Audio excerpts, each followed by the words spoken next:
Good day, nerds, and welcome to episode 34 of the Nerd Cantina Show. Your host, Steve, and I will discuss some of the new shows that have come out in streaming services. We're also going to follow up with our conversation we had last week regarding the state of the video game industry. The early reviews of the Joker movie looks great, as well as we're going to hit up how the worst thing about robots are humans. And at the end, we're going to have a quick conversation around some of these scary-ass deepfakes that are going on. A lot to cover, so stick around. Calling back all nerds. Nerds!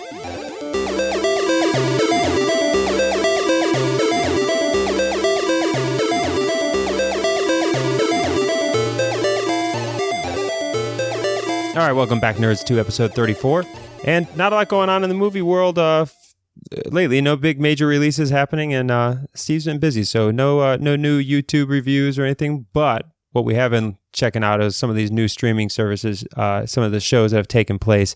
And Steve, I know you're enjoying one of them. Yeah, I just started, Carnival Row with Orlando Bloom and Cara Delevingne. Starts off a little sluggish. I think the first episode was a little rough, but the whole narrative of the show is very interesting. It's all about fays, fairies, and basically it reminds me kind of the story of like Hawaii. So the Fays are the Hawaiians on the island. Japanese come to the one side. Americans come to the other side. We fight over like, all right, well, someone's going to take this motherfucker. Who's it going to be? And instead, in like this scenario, for all better purposes, the Americans pulled out halfway through. And now there's all these fairy refugees and mystical creature refugees and stuff. It's very interesting. It takes place in like the 7th century. Yeah. So it's got kind of low tech. It looks really good. It's definitely on my list of something I want to get into right away. Problem is, it dropped last week, which also were when all of the latest season of The Good Place dropped on Netflix. And I'm not missing it. I love that show. Man, you're preaching to the choir. I watch it weekly. You waited for Netflix. Yeah. I done watched that season as it came out weekly. Yeah, I don't have it. I don't have any live TV, so I definitely had to wait until it hit streaming services. A Good Place is where it's at. So I had to get through that show first, and then I tried to slip in one new show. And since I was already in Netflix, I just turned on Dark Crystals, and I thought I'm gonna give puppets an open mind here. a good story told through puppets is fine by me. And man, I got make a couple people mad here. I got 10 minutes into it and had to just kill it. Like, just completely. If I could delete it off of my Netflix queue, I would, like, altogether. I couldn't get into it. It's not that I really didn't even stick around long enough to know what the story is going to be telling. I'm sure, hopefully, some nerd out there can comment, hit us up on the Facebook community and tell me, why I'm missing out. But this is something that I need at least 43 people to contact me personally and tell me it's a great show before I'll give it another try. Okay. Yeah, I'm not. Good, get to work. I need 44 of you to send emails to ken@thenerdcantina.com. For sure. I am not taking like the weird puppeteer opinion of like 2 people who say it's great. This needs to have like massive success before I'll get on board. Another show that actually, since we're on the subject of Netflix, that I've watched the first couple episodes of is that show Hyperdrive. Yeah. It's actually pretty dope, man. Like it's Fast and Furious Tokyo meets Wipeout, the obstacle course game show. Like it's really kind of dope, man. Like I'm not even a car guy, really. None of that shit, like, but I do like racing video games, and I've said it before, the arrogance that racing video games has built up into me, whereas I watch a show like this and I'm like, fuck yeah, you give me 3 days. You give me 3 days. I'm bending that corner, I'm hitting all that shit. It's actually, it's a pretty, I'm interested. I'm gonna finish it. Yeah, for sure. It might be one I'll toss on, especially if there's no need to actually sit and focus on something. Just have it on in the background. And for our guys that take a knee for Marvel and DC, I bought first season of Titans on Blu-ray. I did watch the first episode, and TBD. Let's just we'll leave it at that right now. Yeah. TBD. Yeah, unless the show has puppets in it, you got to give it at least more than one episode. You can stop at 10 minutes for puppets, though. You'll know if you could buy it. It hasn't been a good run for puppets at the Nerd Cantina. I ripped that puppet murder comedy movie. Yeah, but what was it? That's a Melissa McCarthy movie, and she's like the female version of like Adam Sandler. Like maybe you get one funny movie that most people can laugh at, and then it's just a lot of throwaway. It's a lot of bad. This one was bad though. This one was really bad, and before that, I really did have a love for puppets. Like, and they've been taking some L's. And I know somebody's going to yell at me about the Adam Sandler thing. I'm talking about modern Adam Sandler. I got it. The Billy Madison days are long gone. Everything he's done in the last 15 years is probably pretty bad. And I don't know if those Billy Madisons really hold the time. Ooh, to watch them today would probably be a little cringy. They're still a little rough, you know. You hit a certain age and you're just like, grow up, dude. So to make sure if anybody's just tuning in for this week's news and didn't listen to our Cantina conversation from last Friday, it was one that we're proud of and hope you maybe go back and listen to it. It was with the founders of... No, get on that shit. Yeah. Go listen to that shit. It was with the not the founders, but board members of TakeThis.org.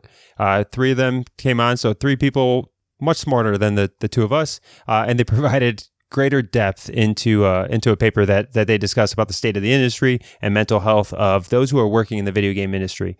And some of the things they talk about were like crunch and which is excessive overtime work for very prolonged periods of time that just plague that industry.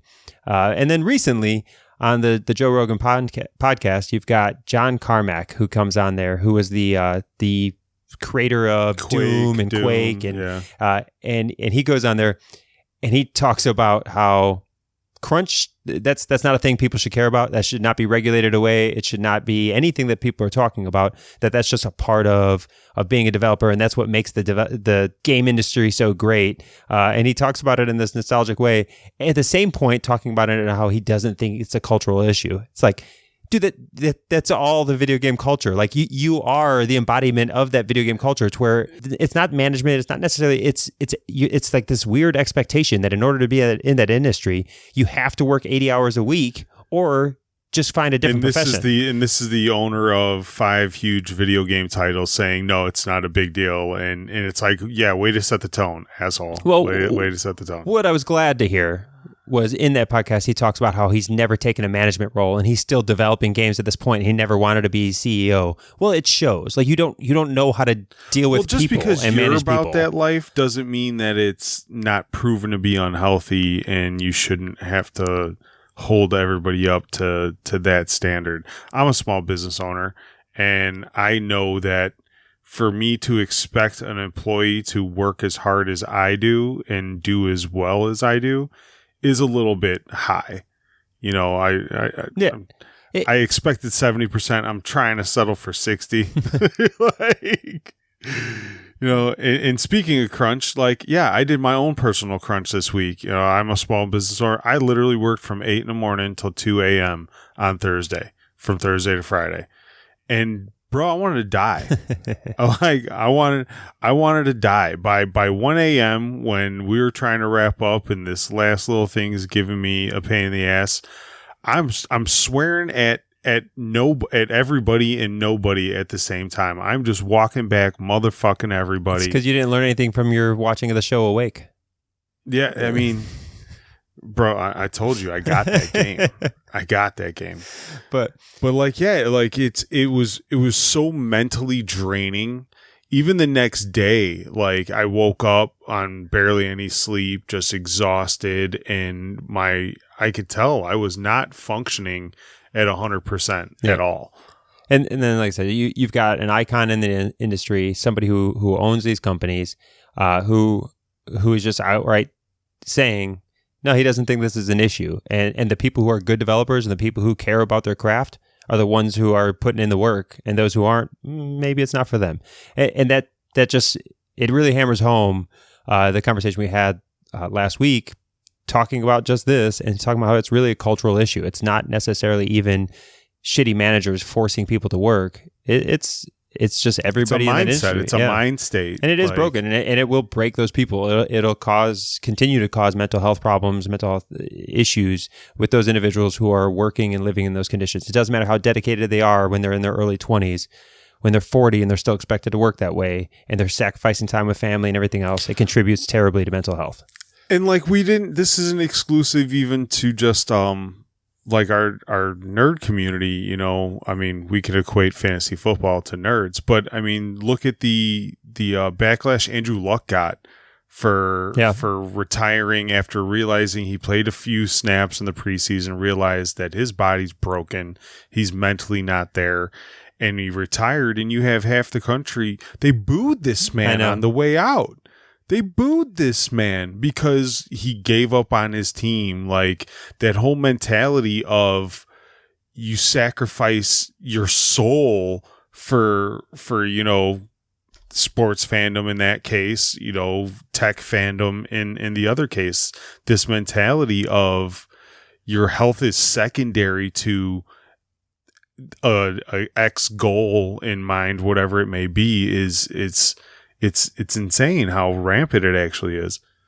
Yeah, and I'm sure the video game industry isn't the only one that is suffering through these things. But this one because we're nerds was a good test subject, and I think mental health is something that should be talked about a little more in the forefront, and just some contributing factors. And this the talk we had last week really hammered that home, and then again the follow up on the Joe Rogan, it was pretty timely following our release that really just it highlighted exactly what we were talking about. So I wanted to cover it here, but we can move on to now a little more current news and some more frustrating video game some news. mental health contributing issues here. And if you were a World of Warcraft, was it Classic, right? Is that the release? Classic, that's what they're calling it. For better known as Vanilla WoW. So yeah, they set that up, and I know you as a fan, you didn't get any of those lines, did you? I mean, I had to go to meetings to get out of this game. It's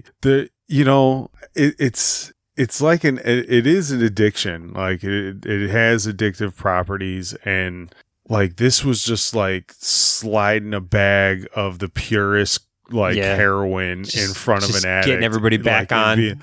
Like, hey, remember that good shit from back in the day? So, well, we got it in a brand new shiny package. Yeah, I was gonna say. So if you don't know what the hell we're talking about, World of Warcraft released in fancy boxes and everything else a World of Warcraft Classic edition, where they're just doing a throwback to all the original players. You can go back in, and the wait lines to get into servers, people were waiting to get entered into a server for hours. I know people who tried to log in yesterday and queued themselves up at 1 p.m. so they could try to play at 9 o'clock, 10 o'clock at night, and they still weren't on at 10 o'clock at night. So they're like, yeah, fuck it, I'm not playing. Yeah. And then even if you got into the game and you needed to go and get yourself a quest, you're still standing in like Black Friday version of lines of virtual rogues and mages just standing out in the snow waiting to enter. If you're on a PvP server, you're getting ganked in Terran Mill, yelling and screaming at motherfuckers left and right. Like, I remember that shiz. See, this is they made this for people like me. So I played Vanilla WoW all the way from, we're going to get into some talk that you probably don't know much about, but from Vanilla WoW to past BC, a little bit past Wrath. Actually, I did a little bit of Naxxramas when they came out also. But so we're talking a 4-year window from start to finish. In that 4-year window, it went from like crazy virtual world to where you had to run like 6 in-game virtual miles to get to the next town. And we're talking like real time, bro. Yeah. It would take you an hour to walk from this town to the next town. And as they progressively weaken the game to make it more conducive to like new players and people that just don't have a lot of time gaming, it made people like us who are in the original and had to do these shitty quests and like fuck you didn't earn that. You didn't earn that mount. You didn't earn them totems. Like, man, if you ain't never got Kara keyed or Nax keyed or like fuck your face, bro. You don't just walk into these dungeons. You got to spend 7 days doing quests that take you into like 9 towns just to get a key to get into the fucking dungeon, you know, but they took all that shit out as the years went by. So this WoW Classic is just like that. Hey, remember when you had to work for it?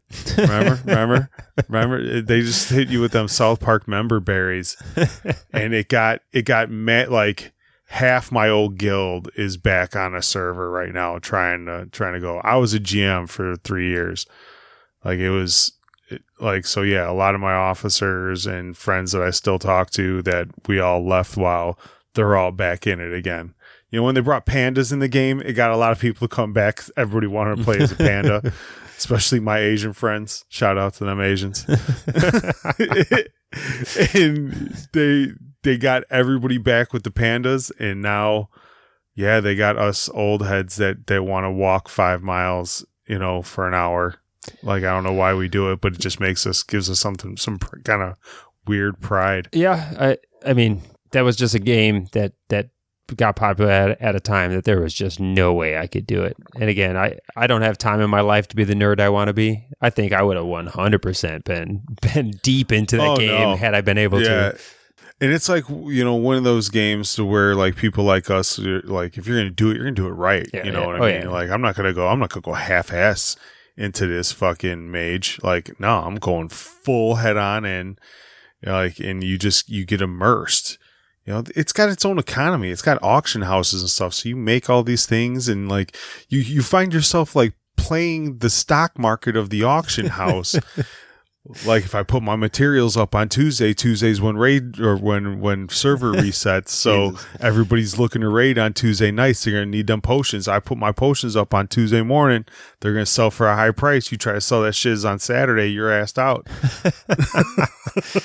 All right, we gotta walk away from this conversation. Become a crazy economist. You're gonna start getting the itch here in a second, and you're gonna relapse tonight. I feel it coming on. Like we're gonna have to walk away. So, let's shift from video games here to it's a movie that hasn't released yet. I've been super excited about this for months since we first talked about it when they had that first teaser come out, and that's the Joker movie. And I've said I've been trying to like keep my expectations manageable for this. But I've really wanted this to be done well. They just fucked that. And now the last trailer looked great. And now the early screenings from the Venice Film Festival, whatever else, it got an 8-minute standing ovation at the Venice Film Festival and it's like what the hell's happening? Like, push up the release date then. This thing's obviously done. Yeah. Like, everybody's waiting to see this movie. Then you start showing it a month and a half before release to certain groups and expect me to not be like, well, shit, you know, like then they released the last trailer, which is like leads you more into knowing kind of what the tone of the movie is, kind of how you know a little bit more. You don't know much, but you do know a little bit more of how things are going to go. But you got multiple major reviewers and stuff from Vanity Fair and stuff like that saying that this is like some dark masterpiece of a movie, and it's that, you know, everybody's already calling for like Joaquin Phoenix to win Oscars and everything else. Like, I just want to see the damn movie now. This might be, I rarely see movies on opening weekend. This might be one that I go do just because I've been excited for it, and hopefully they finally did it well. I don't even know if... I'm not going to lie. I'm really salty that people have seen this movie right now. Like, I'm really fucking salty. Like, this is bullshit. Yeah. Like, a week before release, okay. But to walk around for the next month knowing that there's a bunch of people that are just like, bro, just wait till you see this movie, and all the YouTube videos and all these like Vanity Fair articles. I read 2 articles. And I'm done now. No more YouTube videos. No more nothing for me until I get a chance to see it and see. Push the release date up a week, 2 weeks. Yeah. Like, let us go see this movie. Just take our money. But that's all we're talking about this week for movie news. As it's, you know, end of the summer, there really isn't much happening for a little while now. One kind of talk that we want to have here, maybe we'll go to slight depth into our thoughts and ramblings on this, is what I've now stated is that the worst thing about robots is humans. Like, we now see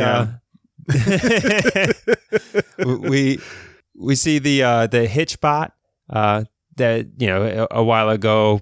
That was 2-3 years ago. Yeah, 2-3 years ago that was hitchhiking its way across the country and got destroyed in Philadelphia because it's Philadelphia. I shared that article with you just because you shared the other one with me first. Yeah, and this just shows what's going to happen here because now Walmart is expanding its robot army. It's being called the robot army by a lot of different articles and things. But Walmart they are testing out thousands of robots that they're going to roll into stores. Some that look like rolling towers that are designed to restock and rotate what's on the shelves. They've got automated cleaning machines that are going to, just large Roombas that are going to go sweep and mop their stores. They've also got a bunch of automated like conveyor belts that are going to be sorting and managing things like shipping. So Walmart, being the major distributor in the country, is getting rid of stock boys, stock people. I'm gonna gender neutral that thing. Stock person. And we got the sweeper robots that are being coming through the stores, and Walmart's not closing. That's not changing. So they're trying to figure out how these robots are going to interact with the humans and go and clean and restock the shelves while people are shopping. And that's the biggest challenge. And of course it's the biggest challenge because, again, you go back to HitchBot and you're going to put this in Walmart first. Like, that's where society needs to learn how to integrate with robots. So in society's defense, the only defense that I will give society is that HitchBot made it for a long time until it hit Philadelphia. Yeah. This story may say more about Philadelphia than it does. But I'm going to say Walmart is the Philadelphia of retail. Like, okay. So that's if you're going to call Philadelphia that lowest common denominator of asshole, I'm going to say Walmart. Walmart's got that in spades. And you're just saying, the 2:00 in the morning drunk shopper at Walmart, that's when the sweeping robot's coming out. It's not coming out for mom with her kids shopping in the middle of the day. So this is the human lowest common denominator that's going to test how robots are going to integrate with human society. And it's going to get ugly. Me living in Chicago, my brain went straight to one with just gang signs all over it. Like, just rolling hard, banging for the Stones and Lords on up aisle 7 because these motherfuckers just tagged the hell out of it. There's bound to be some spectacular videos that's going to make it through YouTube and everything else of just people tagging these things, riding on the sweeper bots. They're in Walmart licking the ice cream. What the hell are they going to do to this robot? I know, man. Because they're just going to walk in there, do it for the gram, and just deface this innocent poor little machine. Yeah, that's taking our jobs and devaluing our human labor capabilities. But I mean, there's a deeper talk to be had here about what AI, what these kind of robots. Just understand, if Walmart's doing it, everybody's doing it. And again, there is deeper talk that we plan to have as a dedicated Cantina Conversations on AI. We're reaching out on the Twitters because if you don't think that this is not a response to potential minimum wage increases and reducing labor forces in the largest retail being the largest sector of jobs in the country, and Walmart being one of the largest hirers of retail workers in the country, if not the largest. This might be something people should care about, but we'll get to that at another deeper conversation where we got an hour to talk about it. Another scary tech item that I am also trying to find a guest to have for a Cantina Conversation. One specific guest. And this scares the bejesus out of me, but if you haven't seen what deepfakes are yet, Google it, go on the interwebs, find some deepfake videos, and share in my terror, because these things are getting out of hand good. Like, the latest one to hit the internet really heavy was an old interview of Bill Hader telling a story about Tom Cruise and Seth Rogen on David Letterman. And every time he makes reference to something Tom Cruise says, his face literally morphs into Tom Cruise, and you cannot tell it's not Tom Cruise. Like, cannot tell the difference. Yeah. And this is like the dawn of the technology. Like the dawn of it was like the stupid, Snapchat filters and where they were just taking silly gimmicky things. Well, and like Star Wars did a really good job of, like finishing off the scenes with Leia, making Leia look young. Ant-Man, what was it? Endgame, they had Michael Douglas looking young as hell. Like, that's all deep fake technology. They had General Tarkin. Dude's been dead for how long? They had General Tarkin in Rogue One, and that dude's dead. Yeah. And that dude looked like a human. Yeah. But that's the technology. And somehow DC couldn't just remove a fucking mustache from they spend $6 million and they can't remove a mustache. But now a cell phone app can make me look like I'm in any movie that I want to be. There's that like Nick Offerman Full House video. Every single person's face is Nick Offerman, and it scares the hell out of me. I will never forget the Olsen twins now being Nick Offerman. Like that has seared into my nightmares. The Swanson twins. Yeah, they're fucking Swansons. But like, in all serious though, like we worry about Russian hacking of elections and misinformation in the internet age. You got to check your sources. You got to know who wrote the article, who's posting the article. Everything's clickbait and baity headlines. Like in a day and age of that's just print. Yeah. Like and now there's going to be print medium. And now there's going to be YouTube videos of the next presidential candidate on some like white supremacy rally that dude never spoke at. But all of a sudden he's literally there standing there with a torch in hand, giving a speech, and it's like you're going to have to question everything. And it's not even the fact that a lot of people will believe it, but some people will. Enough people, because most people won't even click on the video, right? And the few that do will get fooled. The vast majority won't even click on the video. Oh, they're going to mash that share button though. They're gonna mash the fuck out of that share button when it goes against their candidate, right? When it goes against their base. I mean, they did one with Nancy Pelosi. They made her, they slowed her speech down and the frame rate down to make her look drunk, and like, man, smashing the shares, smash it, like all over, and like this is just the tip of the iceberg. Yeah. Like the technology's only going to get better. It's only going to get more accessible. It's just, it's going to get cheaper and better as the years go by. Yeah. I'm really, this one freaks me out. Like really, really freaks me out. Like last one, imagine what they would do in this day and age. So I don't know who the new hotness is, but back when we were young, like, imagine they had this technology. Jessica Biel would have been banging everybody on video. Like Cameron Diaz would be all over. Yeah, like, during like the day and age of like sex tapes. Oh yeah, you'd just be making all kinds of fake celebrities' heads that they're gonna put on porn stars is gonna be absurd. Oh, that's true. It's gonna be absurd. I'm actually kind of disappointed in myself that I didn't go to porn with this, because it's normally one of the first exploitations of everything is to immediately put it to porn. Porn sets the tone. Yeah. And like, I went political. I went like deep, seedy political nonsense, and I went like, we went highbrow. Yeah. This is the nerd. We were trying to seem intelligent for our audience. Yeah. Like, no, but I normally just try to seem intelligent. Like, I legitimately didn't think about porn on this one, which is upsetting. That's going to be absurd. It's like it's going to be bad. And like, if you are a celebrity. It's going to be one of those things. You got to know it's happening. You're going to hit a certain amount of fame, and you just got to wait for the tape. Just wait until like the deep fakes are so easy and seamless that you could watch one. Now I'm fully invested in porn here. So now we're about to have an industry talk about the future of porn. And you're gonna be checking nipples to see what like.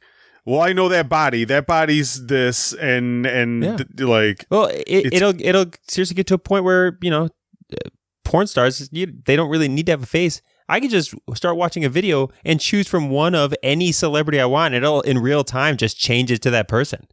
Like it doesn't even need to be pre-done. And now you just got a bunch of uggos entering the porn industry with fake boobs because they're just going to deep fake my face anyways. Yeah.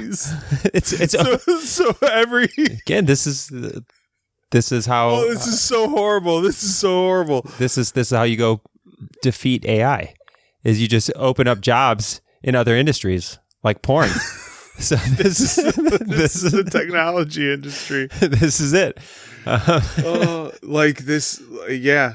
It's gonna be. I don't see any good coming of this. Like what good does this do? No, it other than give us dead actors in movies that we haven't seen in a long time. Like I don't see any upside to this technology whatsoever. No, I mean, other than like the novelty of it just being, funny. Yeah, I think the potential lulls will be at max capacity. Yeah. Like we're clicking like 75% of the links for sure. for sure. I gotta know. And then due to this conversation we're having here, I will get fed to my phone every deep fake video that's ever made. Yeah, both our phones just heard us say deepfake at least 15 times. Yeah. So now every article is going to get pushed to my notifications. Sponsored ads. Yeah. Goddamn technology. Yeah, and I'm not smart enough not to click either. Like I'm gonna check them out. I'm a big dumb animal with huge thumbs. Like, I'm pounding that. Oh, what's this one? Like I said, I see no like. I want to have somebody that's an expert in deepfakes on the show just to tell me what can we use this for that is beneficial to society. I'm going to say criminal defense. Only in the sense that I'm just trying to think how I would get out of a crime. If I'm ever caught on video doing something bogus, because we're all caught on video now. Somebody's got a cell phone camera on us all the time. I wonder if I could like plausible deniability my way out of a crime. Oh, by saying like, oh, that's not me. That's deep fake. Some dude's getting caught banging the neighbor on a Ring camera. Oh, yeah, and he's like, he's claiming deep fake. That's what I'm saying. Like, so I'm going criminal defense as he's claiming deep fake to his wife all day. Oh yeah. Like no, babe, that ain't me.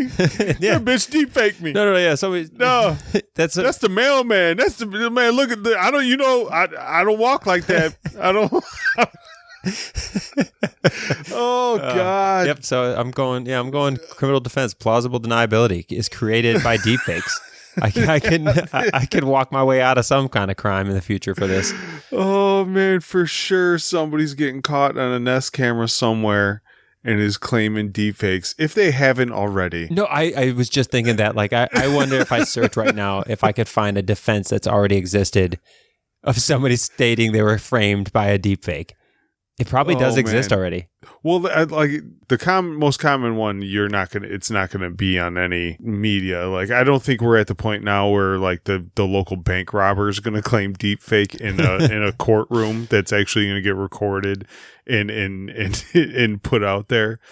But for sure, Billy Bob or somebody down south came home drunk.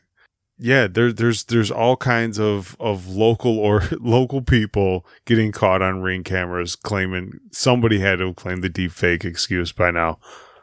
Yeah, and it'll get good enough to where you have to question it. I don't know. Again, somebody who's techie into this can maybe say like, oh yeah, I'm sure there's ways to 100% certify that something's a deep fake or not. But to the general dummies, that day will end. Yeah, I don't know. You're gonna have to be like some huge egghead to know coding enough to be like, no, this video's been altered. Yeah, Well, and Brenda and her dickhead husband aren't going to be able to decipher that. And yeah, 2020 election's there is going to be deepfakes. There's going to be too many people behind podiums. Yeah, there's going to be deepfakes that get shared of Joe Biden doing something, Kamala Harris doing something crazy. Yeah, well, Biden does enough on his own. Well, yeah, I was gonna say the same thing about Trump. Like Trump's waiting for a good deep fake of him. He's just waiting for a way to walk out of some shit that he's actually done. Everybody, all the deepfake artists are just waiting for a serious moment to deepfake. Every time they want to deepfake him, he one-ups them. But no, this will definitely have an impact. Hopefully not on voters, but it'll have an impact on the campaigns. People will be responding. Someone will be swayed by a deepfake video to believe something they should never believe ever. I don't know. I mean, this is going to be like the next War of the Worlds moment, like where somebody puts out a deep fake video and just has the whole fucking country going mad, like the old radio show did. Like literally like 50% of the country actually thought aliens landed because of a goddamn radio show. Yeah. So tell me it's not plausible to put a deep fake of Trump announcing an alien invasion right now. You know what I'm saying? Like, and have mad people loading guns, hiding in bunkers, grabbing their go bags and getting underground. Like, that shit is like, we're less than a decade away from that scenario for sure. For sure. All right. Well, I'm depressed. And we've gone down some terrible paths here. And I don't know how to come out of this. Yeah, but if you guys know a deep faker, like if anybody's got plugs, send them our way. Steve at thenerdcantina.com, Ken at thenerdcantina.com. If you guys know people that are heavy into AI or deep fakes or any of these crazy subjects, we'd love to have a conversation with them. We're reaching out to the interwebs because it's really hard to get these people to respond. They're too busy. They're too busy putting Ron Swanson's face on 90s sitcoms to come on our show. Someone's got to do the Lord's work. Yeah, for sure. But I think that's all we've got for this week for episode 34 of the Nerd Cantina Show. So appreciate you sticking through us and listening. If any of these topics are particularly interesting to you, reach out on the Nerd Cantina community. So you can find us at thenerdcantina.com/community, which will redirect you to our Facebook group, where join a couple hundred members and have some good conversations. Maybe share your favorite deepfake. Hopefully it's not related to porn. You can scroll through there. There's a few in there. Yeah. We've been sharing them. If you're enjoying the show, we always ask that at a minimum, please subscribe on whatever player you're listening to right now. And then take a minute and give us some ratings and reviews on iTunes. It does go a great deal towards just furthering our reach, giving us a larger audience to share our ramblings with, as well as also getting us maybe a little more clout to go book those those experts in the AI fields. I don't know how many experts in the deepfake fields there are, but we'll find them. Yeah, I have a 2-name list. So I'm gonna shoot out 2 emails, and that's all I got. Hey, and come back on Friday. So releasing on Friday, September 6th, is a conversation that we had, our next Cantina conversation with the 2 hosts, Heather and Liz from the Nerdy Bitches podcast. Yeah, we have a nice little conversation on what it's like growing up as a nerdy woman in a very male-dominated society, what made them join the podcasting community. They're doing some fun things over there in the podcasting community, so we wanted to have them on and give them some exposure and have a nice little conversation. So come on back and join us for the Friday episode, and then join us again next Wednesday for our weekly news ramblings. Until then, talk to you later, nerds. See you. Real quick, we just wanted to mention one of our favorite new apps, which is Podcoin. So assuming that because you're listening to our podcast today, that you happen to be a podcasting nerd. And if you are, I can't see any reason why you wouldn't want to get paid for your time. I'm a big fan of getting paid to do stuff that I do in my daily routine anyways. I sign up for all the rewards programs possible.